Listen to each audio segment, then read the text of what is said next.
तर आज मी तुमच्यासाठी घरातल्या उपलब्ध साहित्यात अगदी झटपट होणारा कांद्याचे कुरकुरीत वडे कसे बनवायचे त्याची रेसिपी शेअर करणार आहे। म्हणजे नाश्त्याला रोज रोज तेच प्रकार खाऊन जर तुम्ही कंटाळा असाल तसा हा थोडासा वेगळा आणि खूप जास्त कुरकुरीत चविष्ट प्रकार तुम्ही नक्की करून पहा। रेसिपी नेहमीप्रमाणे भरपूर टिप्ससह तुमच्यासोबत मी शेअर केलेली आहे, म्हणून ती अगदी शेवटपर्यंत नक्की पहा। सगळ्यांना एक निवेदन आहे, तुम्हाला जर माझ्या रेसिपीज बघायला आवडत असतील तर कुकिंग तिकीट मराठी चॅनेलला सबस्क्राइब करा आणि बाजूची बेल घंटा नक्की क्लिक करा। म्हणजे काय होईल, प्रत्येक दिवशी रेसिपी जी मी अपलोड करते त्या प्रत्येक रेसिपीची नोटिफिकेशन सगळ्यात पहिल्यांदा तुमच्या मोबाईलवर येतील। चला तर मग वेळ न घालवता रेसिपीला सुरुवात करूया। कुरकुरीत कांद्याचे वडे बनवण्यासाठी सगळ्यात पहिल्यांदा इथे आपण मेजरिंग कपने 1 कप आणि वजनी म्हणाल तर साधारणतः 100 ग्राम प्रमाणात जाड पोहे घेतलेले आहेत। जर घरामध्ये पातळ पोहे असतील तर याऐवजी ते वापरले तरी सुद्धा चालू शकेल। आता हे पोहे आपल्याला एका पाण्याने स्वच्छ धुवून घ्यायचे आहे। तर पोहे स्वच्छ धुतल्यानंतर अजिबात वेगळं यामध्ये पाणी घालायचं नाही, असंच आपल्याला हे पोहे 2 मिनिटांसाठी बाजूला ठेवून द्यायचं आहे। पोहे भिजेपर्यंत इथे आपण 2 मध्यम आकाराचे कांदे घेतलेले आहेत आणि वजनी म्हणाल तर साधारणतः 300 ग्राम प्रमाणात। तुमच्याकडे जर लाल कांद्याऐवजी पांढरे कांदे असतील तर ते सुद्धा तुम्ही इथे वापरू शकता, कारण कांद्याचं स्वतःचं गुणधर्म थंड असतं आणि उन्हाळ्याच्या दिवसांमध्ये कांद्याचे वडे आपल्या शरीरासाठी पौष्टिकच आहेत। आता कांद्याचे आपण सालं काढून घेतलेले आहेत। असं हे टणक किंवा कडक भाग काढून घ्यायचा आहे आणि असे उभे पातळ किंवा आडवे पातळ आपल्याला चिरून घ्यायचे आहे। जर कांदे अगदी छोटे छोटे असतील तर असे हे आडवे कापले की मस्त याचे पाकळ्या मोकळ्या होतात। असं छान करून घेतलं की हाताने आपण कांदा मस्त चुरून घेतलेला आहे, म्हणजे आपसूक अशा पाकळ्या छान मोकळ्या झालेल्या दिसत असतील।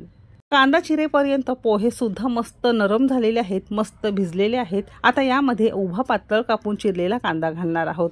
लक्षात असू द्या, कांदा आपल्याला उभा किंवा आडवा पातळ आपल्याला चिरून घ्यायचा आहे। सोबतच इथे आपण एक 5-6 लसणाच्या पाकळ्या ताज्या किसून घेतलेल्या आहे। अजिबात आलं लसूण पेस्ट वापरू नका, ताजा लसूण किसून किंवा ठेचून वापरू शकता। अर्धा चमचा आपण इथे जिरं घेतलेला आहे आणि अर्धा चमचा आपण इथे ओवा घेतलेला आहे। दोन्ही जिन्नस घालणं गरजेचं आहे, कारण यामुळे मस्त चव येते। 1 चमचाभर आपण इथे पांढरे तीळ घेतलेले आहे, तुम्ही काळे तीळ वापरले तरी सुद्धा चालू शकेल। इथे आपण अगदी पाव चमचा हळद घेतलेली आहे। सोबतच 1 मोठा चमचा कांदा लसूण मसाला किंवा ज्याला आपण कोल्हापुरी घाटी मसाला म्हणतो की नाही तो घेतलेला आहे। या वड्यांसाठी कोल्हापुरी घाटी मसाला अगदी बेस्ट आहे। अगदी मस्त गावरान चवीचे तुमचे वडे तयार होतील। तुमच्याकडे नसेल तर कोणतंही तिखट घरातलं वापरलं तरी सुद्धा चालू शकेल, किंवा आपलं कुकिंग तिकीट मराठीचा कोल्हापुरी घाटी मसाला किंवा कांदा लसूण मसाला आहे तो तुम्ही घर बसल्या फ्री डिलिव्हरी ऑर्डर करू शकता।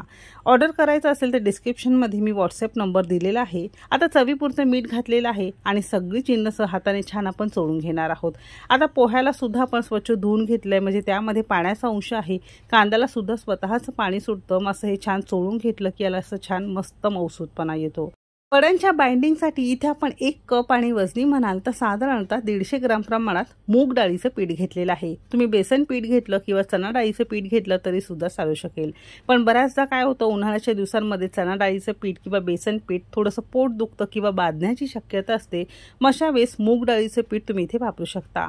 तर असे हे संपूर्ण 1 कप आपण 2 बॅचमध्ये थोडं वापरलेलं आहे। याऐवजी तुम्ही इथे मल्टीग्रेन आटा किंवा ज्याला आपण थालीपीठाची भाजणी म्हणतो की नाही ते पीठ वापरलं तरी सुद्धा चालू शकेल। फक्त 5-6 चमचेच आपल्याला इथे पाणी घालायचंय। जर तुम्हाला हे पीठ जास्त कोरडं वाटत असेल तरच तुम्हाला यामध्ये पाणी घालायचंय। जर ओलसर वाटत असेल तर अजिबात पाणी घालण्याची गरज लागत नाही। मला फक्त थोडंसं कोरडं वाटत होतं म्हणून फक्त 5-6 चमचेच पाणी घालून घट्टसर पिठाचा गोळा आपण मळून घेतलेला आहे।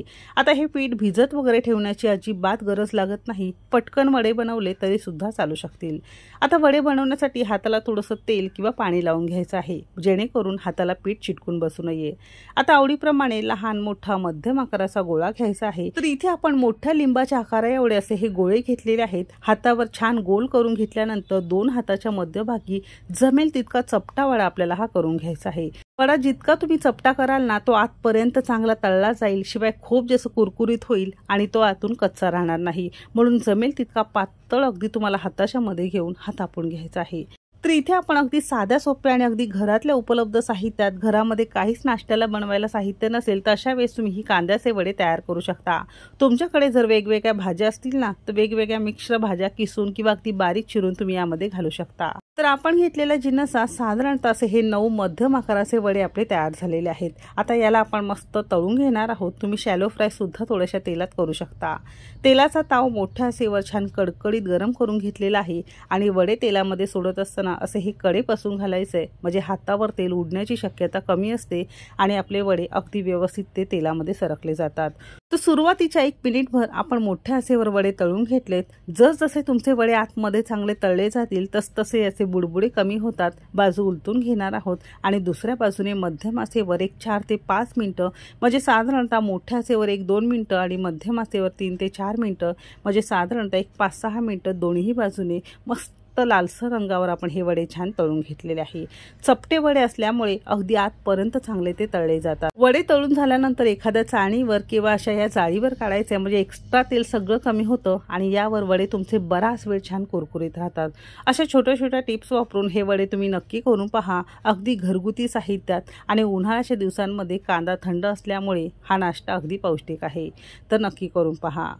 तर असे हे 9च्या 9 संपूर्ण वडे आपण छान तळून घेतलेले आहेत। तुम्ही रंग बघू शकता किती सुंदर आलेला आहे। कांदा असा हा उभा पातळ चिरून घेतला की दिसायलाही छान दिसतो आणि खाताना वड्याला मस्त कांदा दाताखाली आला की चवीलाही अगदी वडा छान लागतो। तर उन्हाळा स्पेशल खूप साध्या सोप्या पद्धतीत पोटाला थंडावा देणारा हा कांद्याचा वडा तुम्ही सुद्धा नक्की करून पहा आणि तो कसा झालाय कमेंट करायला अजिबात विसरू नका।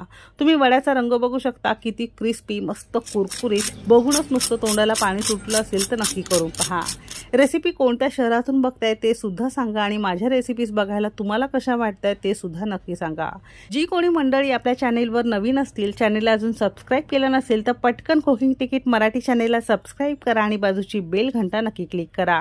तुमच्या मित्रमैत्रिणी परिजनांसोबत रेसिपी जास्तीत जास्त शेअर करा। चला तर मग भेटू एक मस्त आणि जबरदस्त रेसिपी सोबत। तोपर्यंत मस्त खा आणि स्वस्त रहा।